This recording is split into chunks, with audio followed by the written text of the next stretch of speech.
La Société nationale d'électricité du Sénégal, Sénélec, vous offre votre revue de presse. Bonjour et bienvenue. La baisse du prix du riz, sujet qui fait la majorité des unes des journaux parus ce vendredi 28 mars. Le ndéwénal de Diomaye au ménage, affiche Rewmi Quotidien qui nous informe qu'à partir du 3 avril prochain, le prix du riz brisé ordinaire connaîtra une baisse de 60 francs, passant de 410 francs à 350 francs le kilogramme. Cette réduction concerne le riz d'origine indienne, thaïlandaise et vietnamienne, ce qui constitue une bonne nouvelle pour les ménages. C'est au président de la République de faire les annonces nécessaires selon Serigne Gueye Diop dans le journal Vox Populi, qui renseigne qu'importateurs et États profitent de la situation du marché mondial du riz en nette baisse depuis plusieurs mois. Les prix du riz ont progressivement diminué au cours de l'année 2025 et vont encore continuer à diminuer. Le gouvernement reste fermement engagé pour soutenir ses citoyens en apportant des réponses concrètes aux défis sociaux. Toutes les matières premières, on les surveille et dès qu'il y a une occasion de voir les prix à la baisse, on va le faire, dit le ministre du Commerce dans les colonnes du journal. Le gouvernement brise le prix du riz selon la formule du Soleil qui renseigne que le sucre et l'huile de palme sont en ligne de mire avant de dire l'autosuffisance en riz est souvent évoquée, jamais atteinte.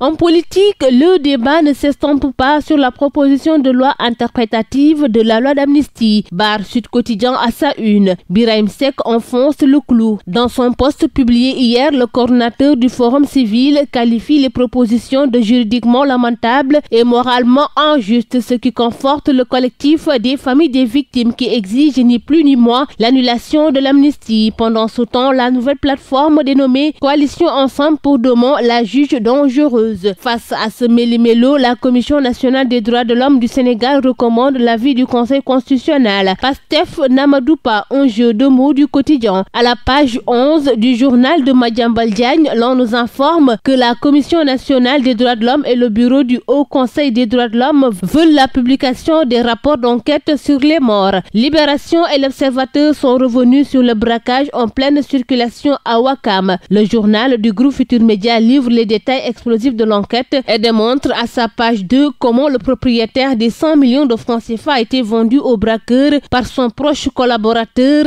Abdoulaye Badiane. Les informations détaillées sur le convoyeur, la banque, l'argent livré au chef de gang, l'attaque, le partage du butin et la mafia du recel. Libération confirme les écrits de l'Observateur. Le commanditaire du plaignant est bien un proche parce que son parent, Cheikh Badiane, a choisi Mody Ndiaye et non lui pour ses opérations financières. Abdoulaye Badiane a demandé à Souleymane Ba de monter une équipe pour le braquer. En fuite et activement recherché, il livrait à Souleymane Ba et compagnie qui se trouve aux alentours de la banque avec leur moto les informations à temps réel sur la cible. Souleymane Ba, Cheikh Moussa Sidibé, Keba Sall et Maktar Diop ont été déférés pour association de malfaiteurs, vol en réunion commis avec violence et usage de moyens de locomotion. Deux autres membres de la bande identifiés et traqués ayant reçu des fonds issus du braquage, Ibrahima Ba, père de Souleymane Ba, Mamadou Djoulde Ba, demi-frère de Souleymane Ba, Demba Aïtagnan, père d'un suspect en fuite, et Pape Garmissar sont visés pour recel. Yor-Yor-Oui s'est intéressé au litige foncier à Rufisque Est et à Keur Ndiaye-Lo et titre